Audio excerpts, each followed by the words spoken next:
Kita melanjutkan pembahasan kita tentang belajarlah padaku.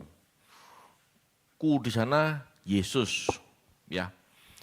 Saya hanya berusaha mengeksposisi, mengungkap keluar apa yang menjadi pesan Tuhan di dalam narasi ini. Saya belajar Bapak Ibu untuk mengajarkan semurni-murninya tulisan yang ada dalam Alkitab, khususnya Perjanjian Baru ini. Belum saya kontemporer, belum saya ambil ke masa kini. Setelah kita mengerti makna aslinya, baru kita kenakan ke masa kita. Bisa apa tidak, cocok apa enggak semua bisa, tidak semua dipastikan cocok untuk kita. Ya. Jadi hati-hati Bapak Ibu, khotbah berdasarkan ayat di Alkitab belum tentu juga itu benar.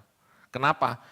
Ya tergantung apakah tafsirannya masih bisa kita kenakan atau tidak, itu belum tentu. Ya. Tetapi yang pasti dengan kita belajar makna aslinya seperti apa, setidaknya kita tahu bagi kita ini berguna atau tidak. Ya.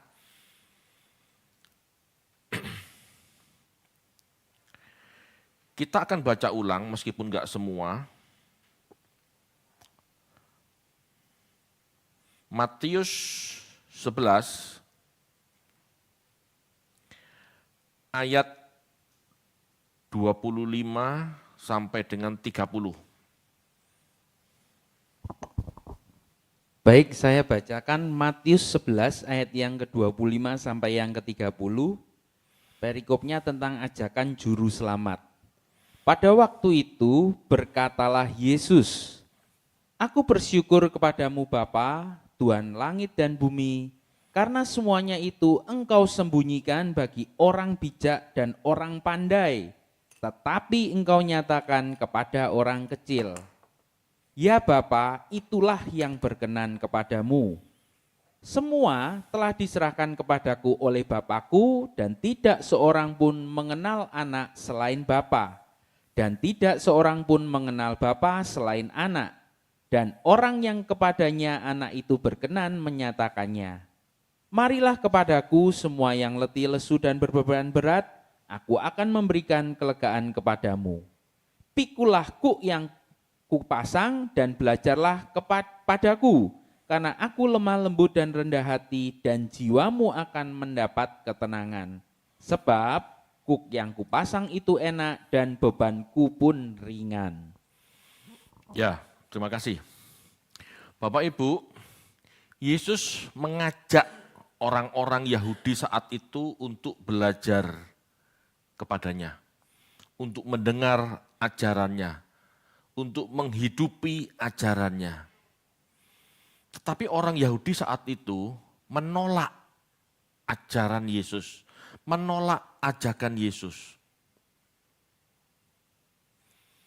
Seperti minggu lalu, ya, telah saya sampaikan bahwa mereka sudah memiliki premis. Mereka menolak ajaran Yesus karena mereka sudah mengerti sesuatu. Mereka menolak ajaran Yesus karena mereka merasa pengertiannya sudah paling benar. Ya. Penolakan bertobat ini akan membuat orang Yahudi akan menerima hukuman bahkan lebih berat daripada orang kafir. Karena orang kafir berbuat salah, berbuat dosa dari ketidakmengertian. Tetapi orang Yahudi akan dihukum karena dia berbuat dosa dari pengertian. Ya. Orang Yahudi akan dihukum karena menolak ajakan untuk mengerti. Kalau orang kafir tidak bisa dipersalahkan karena tidak ada utusan kepada orang kafir. Utusan-utusan Allah datang pada orang Israel, datang pada orang Yahudi. tapi orang Yahudi menolak. Karena mereka merasa sudah punya. Mereka sudah merasa penuh. Tidak bisa diberitahu lagi. Bapak Ibu, sesungguhnya kisah ini hendak menyatakan bahwa keberagamaan mereka tidak berkenan di hadapan Allah. Kalau Yesus datang kepada bangsa Yahudi, belajarlah kepadaku. Padahal mereka punya Yahudi, punya hukum Yahudi, punya Taurat yang sama, punya Taurat yang sama. Lalu Yesus mengajar apa? Gitu. Jadi Yesus hadir, ya. Kisah ini hendak menyatakan keberagamaan mereka tidak berkenan. Pengertian mereka tidak berkenan. Meskipun mereka punya Taurat, pengertiannya salah. Menurut Yesus, pengertianmu tidak tepat. Belajar sama aku. Yesus pernah mengatakan dirinya Tuhan atas hari Sabat. Dirinya Tuhan atas Taurat. Dialah pemberi Taurat. Jadi Tuhan Yesus datang Bapak Ibu bukan untuk memberi ajaran baru sebetulnya. Ajarannya ya ajaran Taurat, tapi tafsirannya berbeda. Ya. Ini penting Bapak Ibu. Jadi jangan merasa kalau gitu ya, oh gereja memberitakan Injil, jangan Anda anggap semua gereja Injilnya sama. Tidak semua gereja mengajarkan Injilnya itu Injil Yesus. Hati-hati. Sama seperti zaman dulu, Yesus mengajarkan Injil. Injil itu Taurat yang versi Yesus gitu loh. Berbeda dengan Taurat versinya rabi-rabi. Bapak Ibu, orang Yahudi itu punya Torah.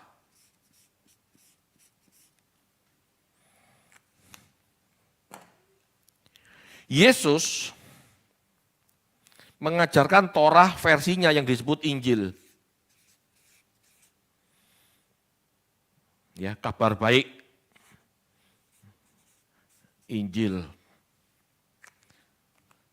Tetapi bagi Yahudi, rabi-rabi, orang Farisi, Yahudi pada umumnya gitu ya, ini artinya hukum.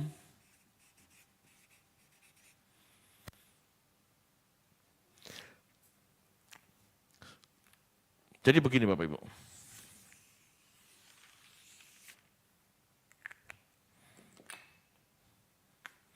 Dari Torah yang sama, ajaran Yesus dan ajaran Yahudi pada umumnya itu berbeda.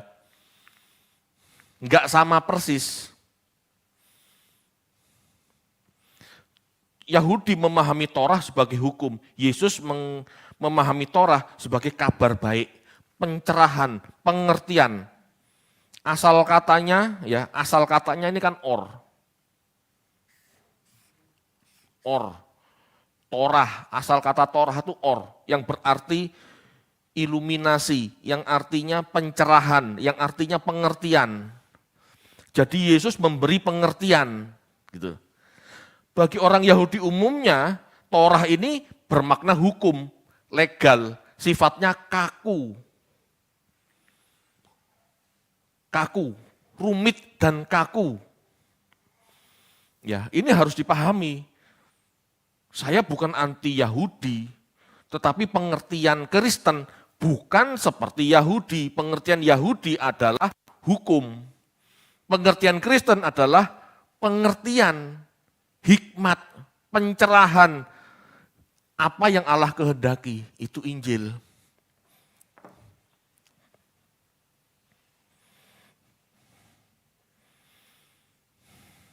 Torah dalam arti hukum, sekedar mengatur bagaimana masyarakat hidup tertib. Seorang tidak melanggar hak orang lain dan menggiring manusia melakukan kewajibannya. Itu hukum.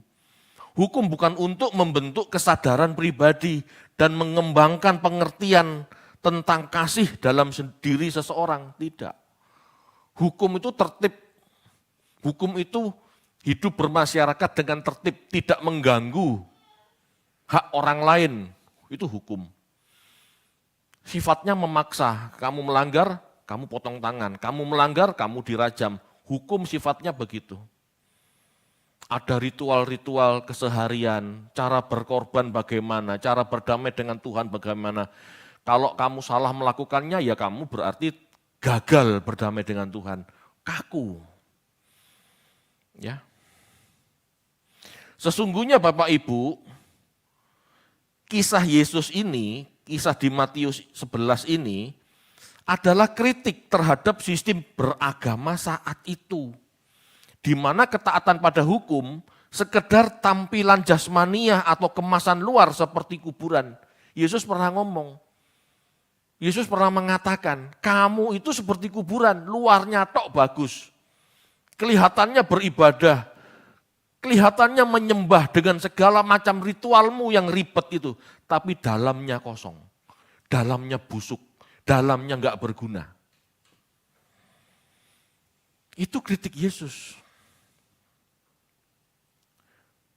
Ketaatan pada hukum sekedar tampilan jasmani. Orang Yahudi saat itu bangga dan senang kalau jadi tokoh agama. Pakai penutup kepala yang bergaris-baris, yang ada kiwir-kiwirnya itu gitu ya.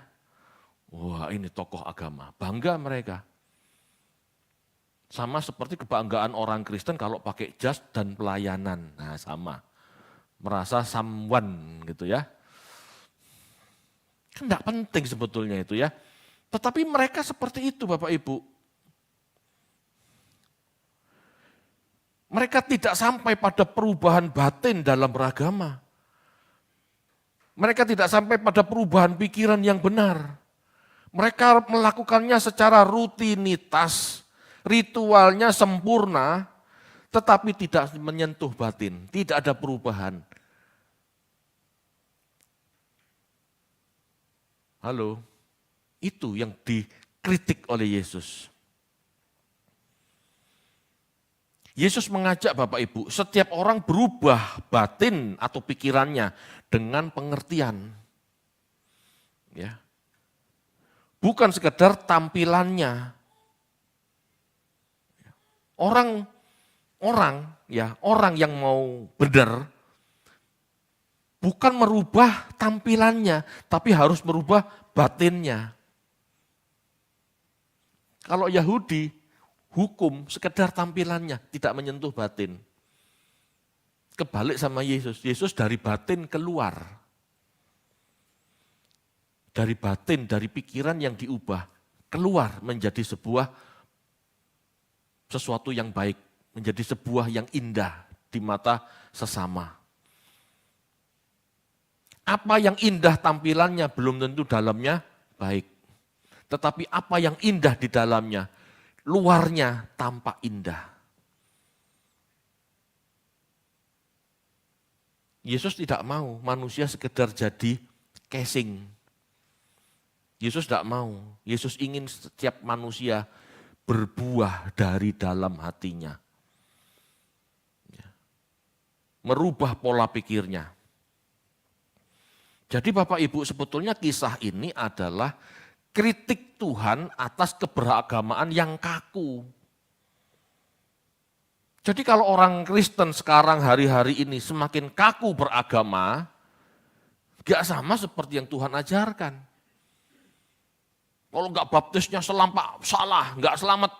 Loh kok kayak begitu? Tuhan gak pernah ngajarkan seperti itu kan. Bahkan dalam kisah orang penjahat yang di sebelah Yesus itu kan gak sempat baptis. Gitu. Jangan jadikan kekristenan ritual. Ajaran yang kaku. Jangan. Ya. Yesus mengajak setiap orang berubah pikirannya dengan pengertian yang benar. Bukan sekedar tampilannya. Orang yang mau bersikap rendah hati seperti anak kecil, yang mau dididik, itulah yang bisa berubah. inilah yang berkenan di hadapan Allah. Tapi kalau merasa sudah pinter gitu ya, sudah punya ilmu, tidak mau mendengar yang lain, sulit berubah. Orang yang sudah punya ilmu, merasa sudah punya pengetahuan dan tidak mau mengembangkan pikirannya, ya berhenti sampai di situ. Padahal Tuhan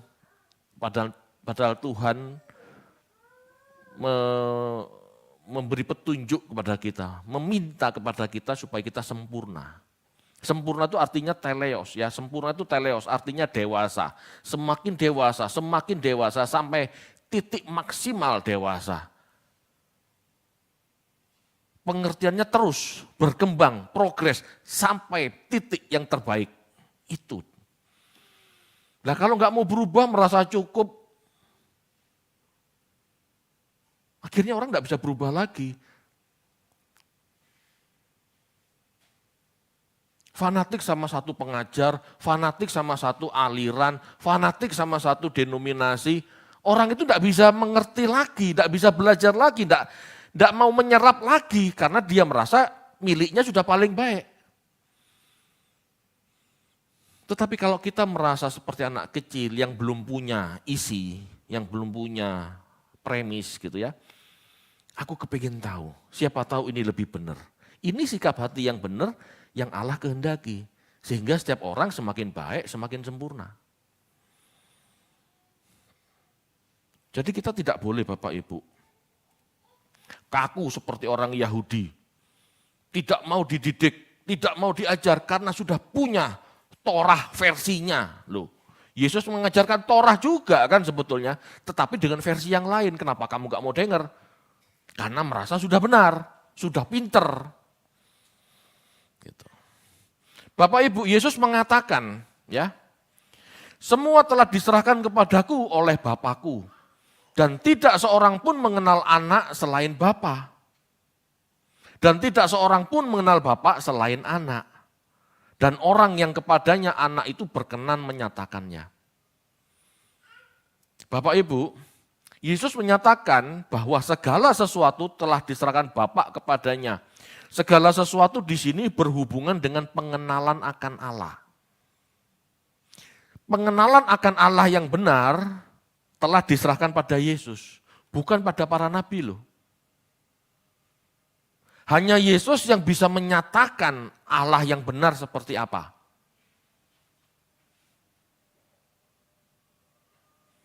Bapa hanya menyerahkan pengenalan akan Allah melalui anak, bukan melalui yang lain. Semakin saya belajar Bapak Ibu, perjanjian lama itu sebetulnya penuh dengan kontradiksi. Sebetulnya bukan kontradiksi dalam arti yang negatif ya. Kontradiksi dalam arti gini loh. Perjanjian lama itu ditulis ribuan tahun. Ya. Di mana setiap orang punya pengertian di tiap zaman itu berbeda. Ada perkembangan. Makanya terkesan bertabrakan. Semakin kuno, ya, semakin kuno ajaran, Allahnya semakin tribal. Bunuhlah bangsa itu, bunuhlah, tumpaslah Amori, tumpaslah orang Het karena mereka berdosa. Pertanyaannya, Allah macam apa yang menumpas habis sebuah suku yang tidak tahu benar atau salah? Betul enggak? Di kisah Yunus enggak dikisahkan seperti itu. Di kisah Yunus Allah yang sama pasti, Allah Yahweh, mengatakan pada Yunus, mungkinkah aku tidak menyayangi orang Niniwe yang tidak tahu tangan kanan dan tangan kiri? Betul enggak? Jadi Allah tidak mungkin menghukum manusia tanpa Allah memberitahu dulu yang benar yang salah yang mana. Tetapi di kisah Yosua itu bangsa Amori, bangsa Het ditumpas habis karena berdosa. Berdosa menurut standar siapa? Tidak jelas. Ya, ini salah satu kekacauan di perjanjian lama. Makanya patokan kita Yesus Bapak Ibu. Allah yang benar itu yang ditampilkan oleh Yesus. Bukan oleh nabi-nabi perjanjian lama. Kalau kita ambil tanpa melihat konteks, kita memahami Allah itu kejam.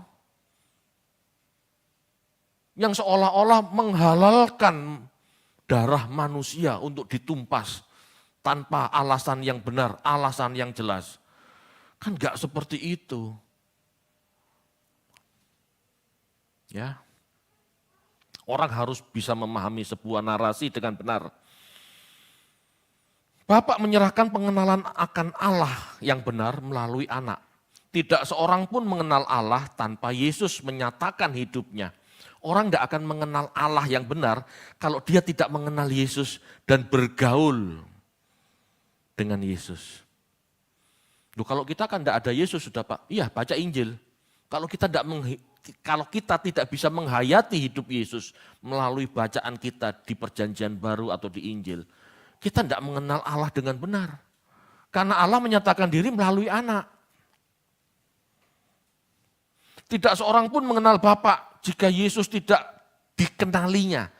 Jika Yesus tidak dihayati secara pribadi, tidak ada seorang pun mengenal Allah. Ini Alkitab loh yang ngomong. Jadi jangan merasa bisa mengenal Allah langsung. Jangan pernah merasa mengenal Allah secara langsung. Allah memberikan pengenalan akan Allah melalui anak. Ini loh yang dikatakan. Gak usah sombong, aku tembus ke Bapak sendiri. Oh enggak bisa. Kita bergantung pada Yesus.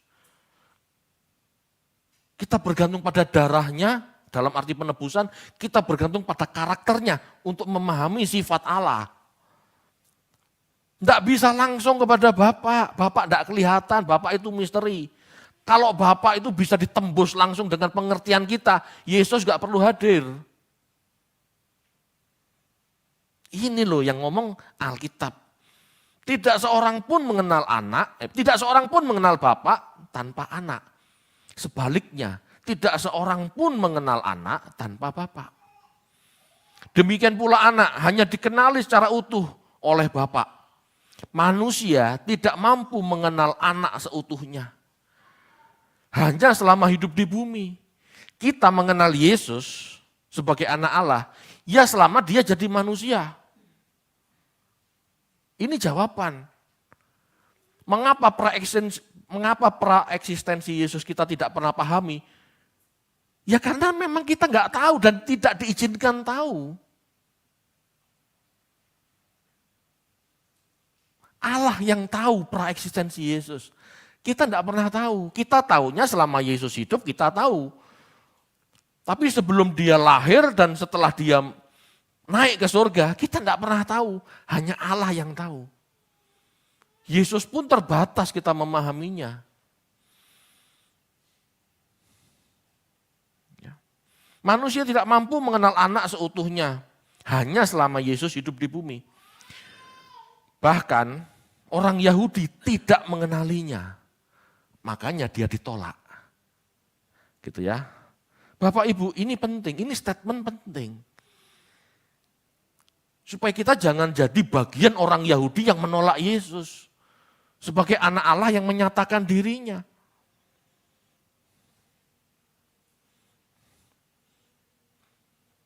Yesus berkata, marilah kepadaku semua yang letih lesu dan berbeban berat. Aku memberi kelegaan padamu. Yesus mengajak semua orang yang letih lesu berbeban berat dalam hidupnya datang kepadanya. Bapak Ibu harus ingat ya, ini dalam konteks hidup beragama di bawah Taurat yang sangat membelenggu dan kaku. Bapak Ibu, pada saat kita bekerja, anggap bos gitu ya, Pak Menlu bos, memberi perintah kepada salah satu anak buahnya untuk mengerjakan sebuah proyek. Tetapi ternyata anak buahnya ini mengerjakan proyek itu tidak tepat.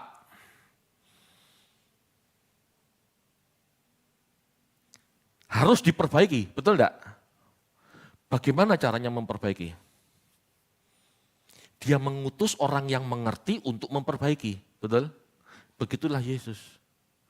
Yahudi, Israel diberi Taurat sama Bapak. Tetapi dalam menghidupi Taurat yang diberikan Musa ini, ternyata mereka salah. Tidak memerdekakan, malah membelenggu manusia. Itu sebabnya Allah mengutus anaknya supaya datang. Taurat yang benar itu tidak seperti itu. Taurat yang benar ini seperti ini. Itu. Jadi kalau kita ujuk-ujuk kembali ke Yahudi, ya kita salah seperti mereka. Dengarkan Yesus. Dia anak Allah yang diutus Bapa, yang mengerti hati Bapa. Kalau manusia mulai sejak zaman Musa sampai zamannya imam-imam zaman Yesus, nggak ada yang mengerti loh. Itu sebabnya anak Allah harus hadir menjelaskan, ini loh yang penting, ini loh yang diperlukan. Yesus mengajak semua orang yang letih lesu, berbeban berat dalam beragama, datang kepadanya. Wis, datanglah kepadaku. Jangan beragama seperti orang-orang Farisi itu. Datanglah kepadaku. Aku akan memberi kelegaan padamu. Udah, jangan belajar sama Farisi-Farisi itu. Itu membebani hidupmu. Datanglah padaku. Aku akan berikan kelegaan padamu. Kamu belajar dari aku, tak jamin gak sumpek. Gitu maksudnya. Di dalam penjajahan Roma, rakyat hidup miskin. Banyak biaya yang dikeluarkan untuk ibadah. Banyak aturan kaku, membuat manusia serba salah. Dan jika tidak dilakukan secara tepat, maka mereka terintimidasi. Itu hidup mereka zaman itu. Kita harus ngerti konteks zaman itu ya. Tetapi ajaran Yesus berbeda. Ajarannya akan memberi kelegaan atau kesegaran. Menurut Yesus, ini menurut Yesus, Bapa bukan diktator yang kaku dan kejam. Kalau hidup secara Taurat versi Farisi, versi tokoh-tokoh agama Yahudi, Allah yang maha tinggi itu kesannya kaku dan kejam.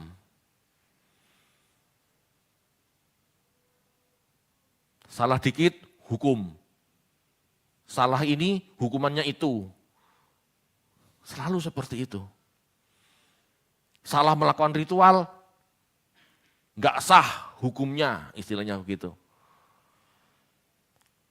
Padahal yang semua itu buatan manusia.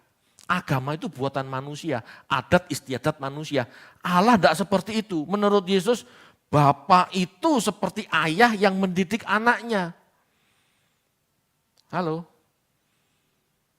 Ayah yang mendidik anaknya nggak gampang-gampang menghukum, meskipun hukuman ada, betul enggak? Orang tua mendidik anaknya itu menggiring sampai anaknya punya kesadaran pengertian, nggak dikit-dikit hukum. Ajaran Yesus akan membuat setiap orang yang mau belajar darinya mendapatkan kelegaan, artinya mendapatkan kekuatan baru dari istirahatnya. Wes istirahat toh. Selesailah kamu dari ritualmu yang memberatkan. Selesailah kamu dari hukum Taurat yang membebani kamu. Kamu belajar sama aku. Kamu akan mendapatkan kekuatan baru dalam hidupmu untuk melanjutkan hidup bertuhan dengan benar. Itu maksudnya.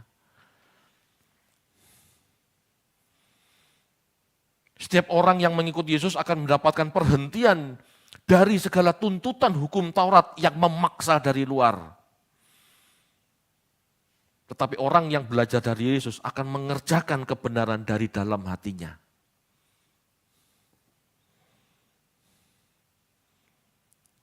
Bapak Ibu, keberagamaan itu intoleran. Enggak puasa. Gimana? Dibenci. Warung buka pada saat hari-hari puasa, digeruduk. Itu keberagamaan. Yesus tidak ngajarin seperti itu. Kamu harus punya kesadaran, kamu harus punya pengertian, berubahlah. Enggak usah ribet dengan hal-hal yang seperti itu. Bapak Ibu, Yesus itu mengubah batin. Yesus itu mengubah pola pikir. Batin itu pola pikir Bapak Ibu. Batin itu bukan hati ya.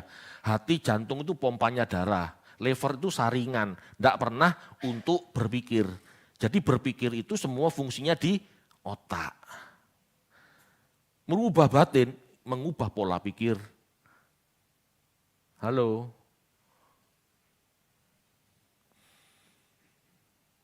Marilah kepadaku, aku memberi kelegaan. Ajaranku berbeda dengan mereka yang membuat kamu terbelenggu dan gak bisa berbuat apa-apa hingga kamu stres. Datanglah padaku, engkau ku beri kelegaan, engkau ku beri kemudahan untuk berubah. Gimana kemudahan untuk berubah? Duduk, diam, belajar, renungkan, dan berubah. Gak ribet dengan ritual.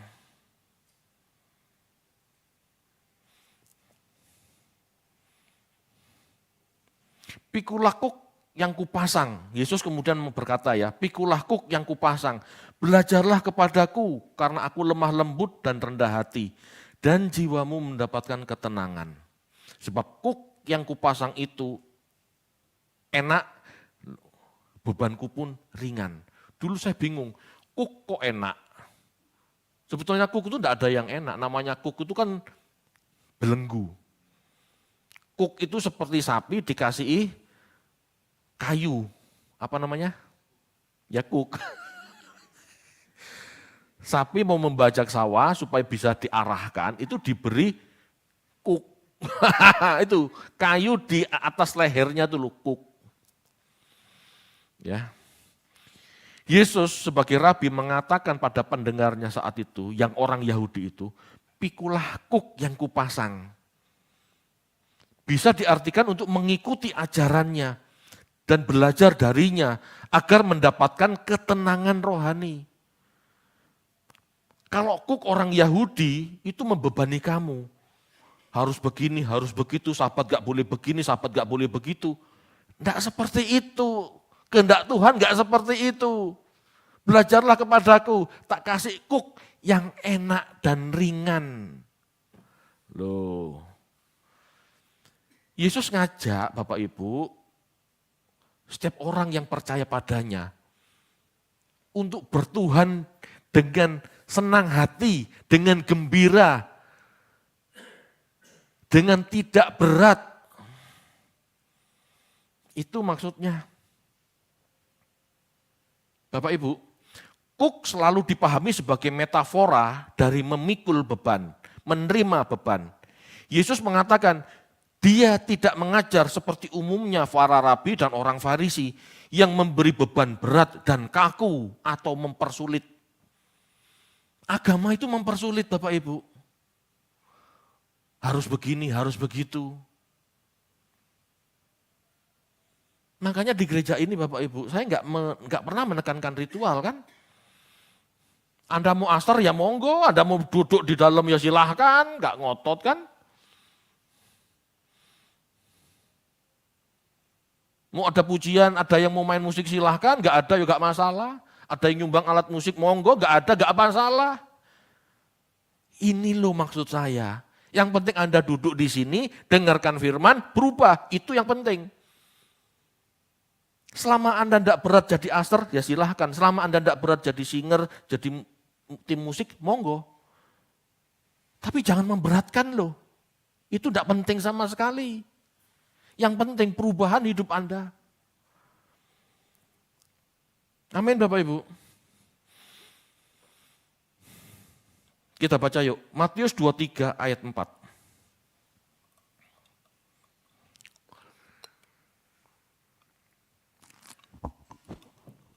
Matius 23 ayat yang keempat. Mereka mengikat beban-beban berat lalu meletakkannya di atas bahu orang tetapi mereka sendiri tidak mau menyentuhnya. Tuh, itu ciri-ciri agamawan. Agamawan saat itu, rabi-rabi, orang Farisi. Tafsirannya memberatkan. Oh, hari Sabat, nggak boleh jalan sekian meter. Nggak boleh begini, nggak boleh begitu. Bingung orang, lah hari Sabat aku mau makan apa kalau masak aja nggak boleh? Bener enggak? Aku mau makan apa kalau bahan yang aku mau masak tidak ada? Bahkan masak pun enggak boleh. Makanya murid-murid Yesus pada saat hari Sabat di ladang metik gandum, diomelin sama orang Farisi. Yesus ngomong apa? Enggak seperti itu. Lembumu kalau kelaparan kamu izinkan keluar kandang dan makan rumput. Lah kenapa manusia dilarang? Bapak Ibu, ajaran Yesus membuat kita bertuhan dengan ringan, dengan tidak jadi beban. Bertuhan dengan tidak jadi beban. Bagaimana caranya? Itu yang diajarkan Yesus. Kalau orang Yahudi harus perpuluhan, harus buah sulung, harus begini, harus begitu. Yesus enggak kan? Yesus mengajarkan apa? Kalau engkau memberi, berilah dengan sukarela dan sukacita. Loh, selesai. Enak kan? Kenapa kok ribet pakai perpuluhan lagi? Itu maunya pendeta, ya. Itu maunya imam-imam zaman dulu. Sebenarnya Tuhan kan enggak mengajarkan seperti itu. Kita baca yuk, Kisah 15 ayat 10.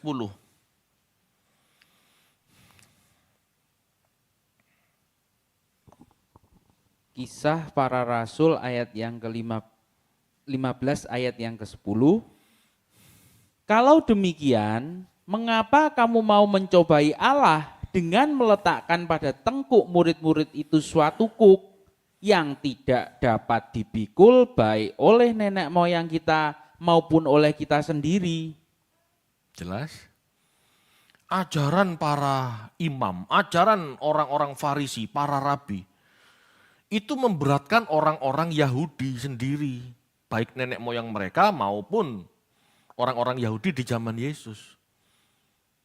Secara umum Bapak Ibu, tidak ada yang bisa melakukan 613 perintah dengan komplit, dengan sempurna, enggak ada. Ya secara umum ya, 1-2 orang mungkin ada. Tetapi secara umum enggak bisa, itu memberatkan. Yesus ini sedang membongkar cara beragama yang mempersulit orang ini loh. Esensinya enggak dapat, hanya mempersulit. Orang enggak jadi baik, tambah jadi terbelenggu. Kalau Anda sebagai orang Kristen tidak mengenal Tuhan atau malah ribet pelayanan, itu sudah tidak benar. Kalau Anda jadi Kristen enggak berubah tapi sibuk pelayanan, enggak benar. Bukan enggak boleh pelayanan ya, tapi bukan fokusnya itu. Fokusnya hidup Kristen kita berubah. Menjadi baik, berkenan, sempurna. Ajaran Yesus memberi ketenangan dalam arti ramah, tidak mengerikan. Ajaran Yesus memberi arti bertuhan itu secara berguna, tidak ribet dan mempersulit.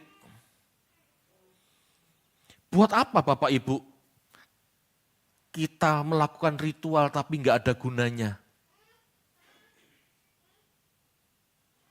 Halo? Ayo bertuhan dengan berguna yuk. Apa gunanya bertuhan tidak boleh makan ini, tidak boleh makan itu, apa gunanya? Apakah dengan makan, apakah dengan tidak makan gitu ya, misalnya ini contoh lagi daging babi, kita tambah suci? Kalau dengan makan daging babi kita tambah suci, silahkan tidak makan daging babi. Tapi masalah makan daging babi atau tidak membuat kita semakin suci atau tidak. Paham enggak maksudnya?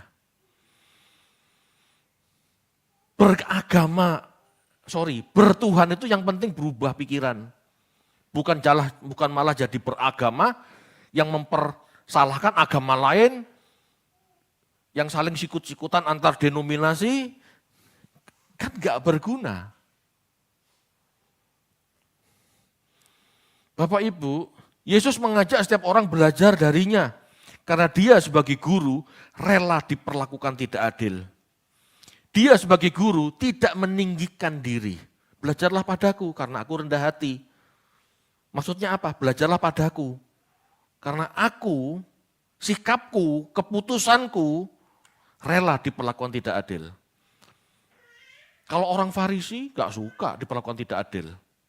Orang Yahudi itu paling menuntut hak-haknya.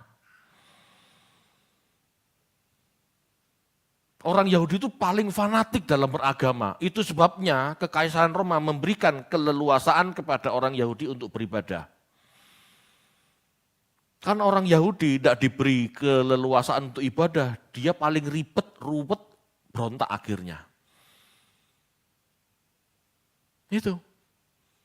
Kalau bangsa-bangsa lain dalam bertuhan santai, gak ribet. Orang Yahudi itu paling ribet. Inilah sikap hati Yesus yang dipilihnya. Yesus ingin setiap orang meneladani sikap hatinya. Rela diperlakukan tidak adil. Dan tidak perlu sombong, tidak perlu meninggikan diri. Kalau orang Farisi kepinginnya meninggikan diri. Ini loh aku, tokoh agama. Makanya banyak yang berdoa di perempatan, supaya dilihat orang. Aku tidak ngajar seperti itu. Nah itu loh maksudnya. Ya. Bapak Ibu, Cook bicara tentang ketertundukan pada otoritas. Yesus mengajak setiap orang untuk menerima otoritasnya. Datanglah padaku. Ya. Terimalah Cook yang kuberikan. Istilahnya Yesus mengajak setiap orang untuk menerima otoritasnya. Yesus mengajak setiap orang untuk menerima dan rela dididik menjadi muridnya. Ajarannya tidak mempersulit dalam arti tidak membuat hidup manusia semakin ribet dengan tradisi dan hal-hal tidak berguna. Jadi Bapak Ibu, ayat yang dibaca Pak Mendu tadi sebetulnya artinya ini. Jangan beragama dengan ribet, jangan bertuhan dengan ribet yang tidak perlu.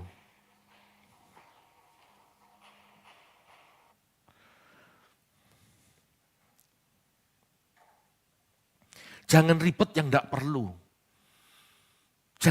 Jangan ribet beragama, melakukan hal-hal yang tidak mengubah kodrat kita semakin ilahi. Gak perlu. Bertuhanlah untuk berubah. Mari kita bertuhan untuk mengubah kodrat menjadi semakin ilahi. Itu yang penting. Yang tidak berdampak langsung mengubah kodrat, sebaiknya ditinggalkan. Halo Bapak Ibu, ini statement tidak umum. Karena orang Kristen kan sibuk, senang sibuk beribadah, senang sibuk berliturgi. Padahal ajaran Tuhan enggak seperti itu.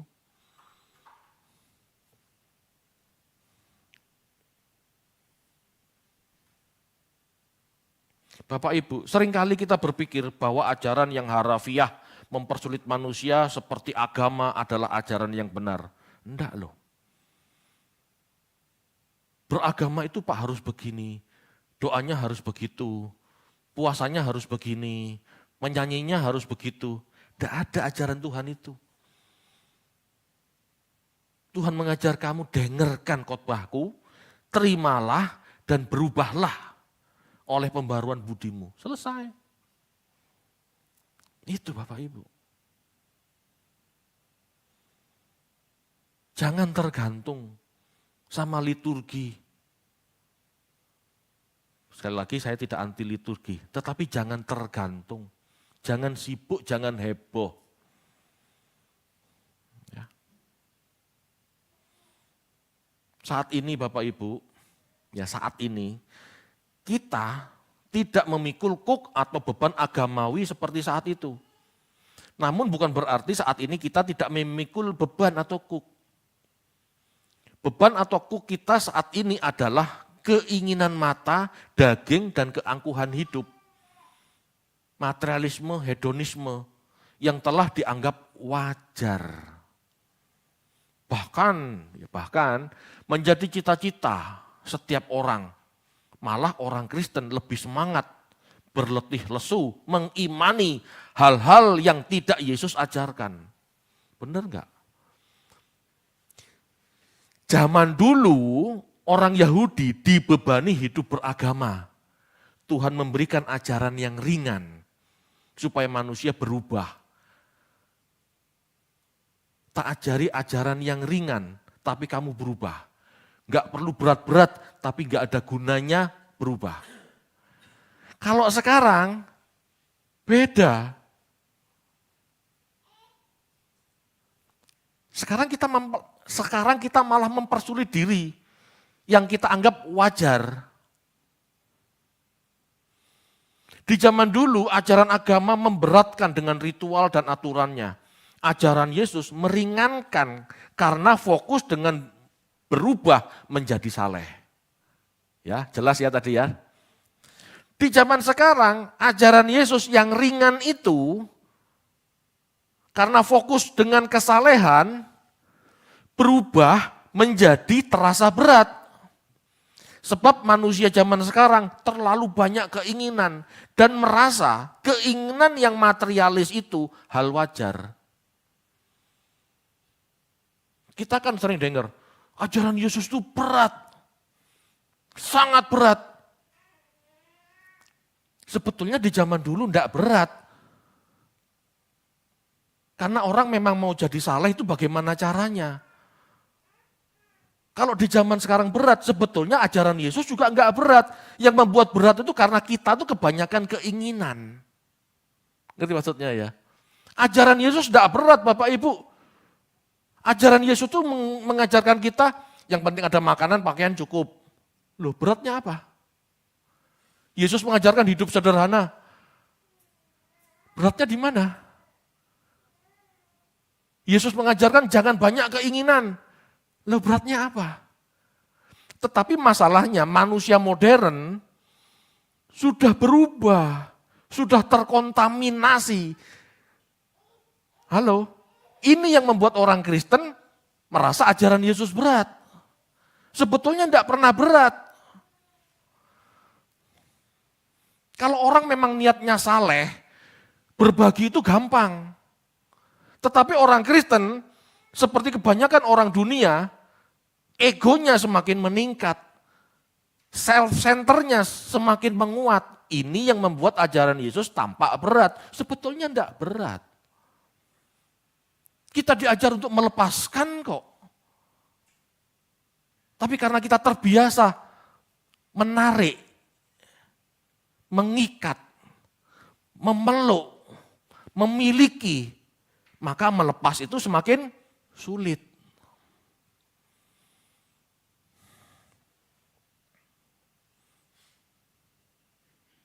Saya ulangi, di zaman sekarang ajaran Yesus yang ringan karena fokusnya kesalehan berubah menjadi terasa berat.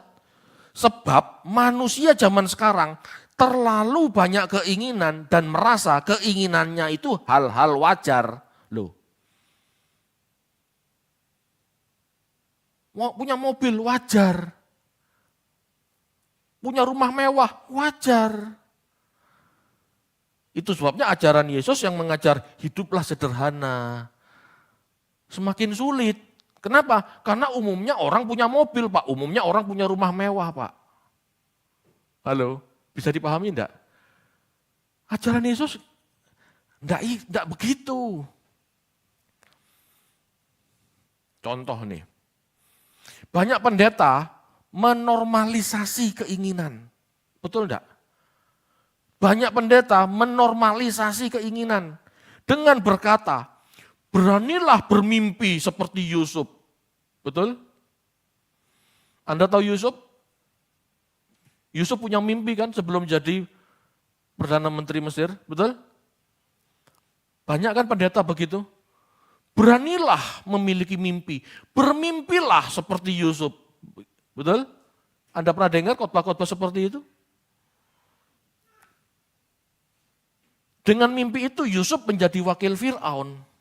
Tetapi masalahnya, kalau Anda baca di kisah soal Yusuf, jelas mimpi Yusuf itu tidak muncul dari keinginan hatinya.